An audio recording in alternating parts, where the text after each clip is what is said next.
کیا جنازے کے ساتھ کلمہ طیبہ کا ورد کرنا چاہیے یا نہیں کرنا چاہیے؟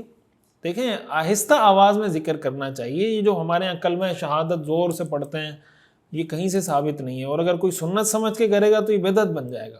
تو اس لیے زور سے کلمہ پڑھنا، زور سے جنازے کے ساتھ ذکر کرنا یہ مکروہ ہے، اور کوئی سنت سمجھ کے کرے گا تو بدعت بن جائے گی. اس لیے جنازے اٹھاتے وقت یہ کلمہ شہادت اور یہ چیزیں نہ پڑھا کریں، بس آہستہ آہستہ ذکر کریں. میت کے لیے ایصال ثواب کرتے رہیں، اس میں کوئی مسئلہ نہیں ہے.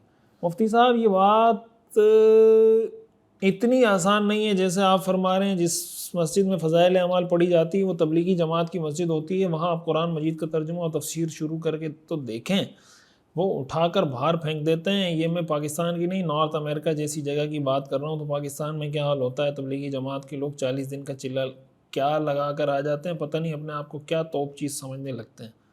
میں بہت کچھ لکھ سکتا ہوں اور حلفیہ لکھ سکتا ہوں. ہوگا ایسا مسئلہ، میں یہ نہیں کہہ رہا کہ کہیں کوئی اس طرح کی کوئی کمی زیادتی نہیں ہوتی ہوگی. کمی زیادتی ظاہر انسانی سسٹم میں ہوتی ہے، بعض اوقات لوگ غلو کر جاتے ہیں. ایسا غلو نہیں کرنا چاہیے. کوئی بھی اگر اس طرح کا غلو کر رہا ہے اس کو نہیں کرنا چاہیے. یہ بھی دیکھنا چاہیے کہ قرآن کی تفسیر کون بیان کر رہا ہے. اگر کوئی عالم دین بیان کر رہا ہے اور اس کو روکا جا رہا ہے، یا مسجد کا امام ہے اس کو روکا جا رہا ہے، پھر تو ظاہر ہے کہ غلط بات ہے. لیکن اگر کوئی ایک عام آدمی آ کے یہ کہہ دے کہ میں مسجد میں تفسیر قرآن پڑھاؤں گا، تو ظاہر ہے کہ عام آدمی کو تو ویسے ہی تفسیر قرآن نہیں پڑھانی چاہیے. تو اگر اس کو منع کر رہے ہیں تو اچھا کر رہے ہیں. ہاں، امام کو اگر منع کر رہے ہیں کہ آپ نے ترجمہ نہیں پڑھانا، تفسیر نہیں پڑھانی، اور یہ ہوتا ہے بعض اوقات، ایسا نہیں کہ غلطیاں نہیں ہوتی، غلطیاں ہوتی ہیں. میں نے جو بات کی تھی وہ بنیادی طور پہ بات یہ کی تھی کہ لوگوں نے یہ کہا کہ فضائل اعمال تبلیغیوں کے نصاب میں شامل ہے، تو قرآن کا ترجمہ کیوں شامل نہیں ہے؟ تو میں نے اس پہ یہ بات کی تھی کہ بھئی ان کے نصاب میں جو بھی چیز شامل ہوگی تو دوسری چیز پر آپ اعتراض کریں گے کہ یہ کیوں نہیں ہے. تو بھئی فضائل اعمال میں بھی حدیثیں ہی ہیں نا، صحابہ کے واقعات ہیں، رسول اللہ صلی اللہ علیہ وسلم کی احادیث ہیں. تو اگر وہ احادیث پڑھ کے آ رہے ہیں، یہ جتنے ہمارے دین کے کام ہو رہے ہیں، وہ چاہے مدرسہ ہو، مسجد ہو، خانقاہ ہو، دین کے سارے شعبوں کو افراد فراہم کرنے والی جماعت وہ تبلیغی جماعت ہے.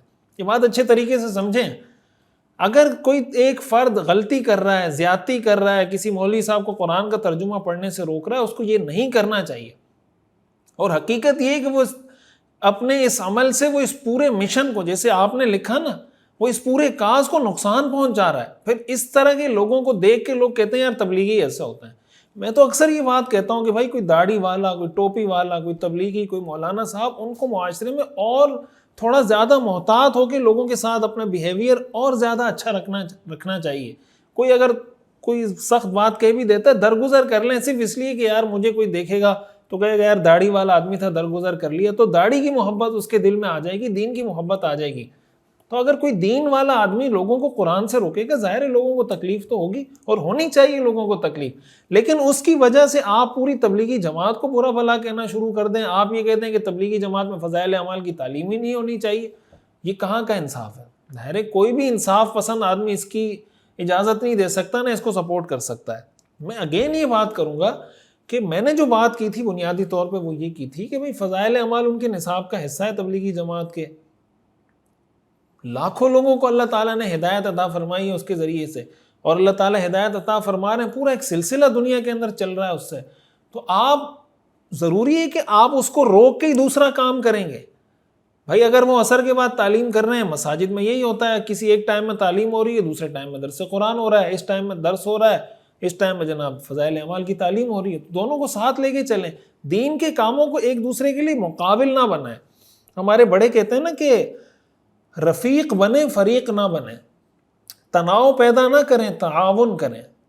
تو آپ فریق نہ بنیں، مخالف بننے کی کوشش نہ کریں. کوشش کریں دین کے جتنے کام ہیں ہم سب کو ساتھ لے کے چلیں. سیرت النبی صلی اللہ علیہ وسلم کا مکمل اور جامع اور کمپریہنسو کورس دیکھیے ہر اتوار کی رات 10 بجے پاکستانی وقت کے مطابق ہمارے آفیشیل یوٹیوب چینل مفتی رشید آفیشیل پر. اس کورس میں انشاءاللہ آپ اپنے پیغمبر صلی اللہ علیہ وسلم کی مکمل زندگی کے بارے میں جان سکیں گے. خود بھی جڑیں، اپنی فیملی کو، بچوں کو، دوستوں کو بھی جوڑیے.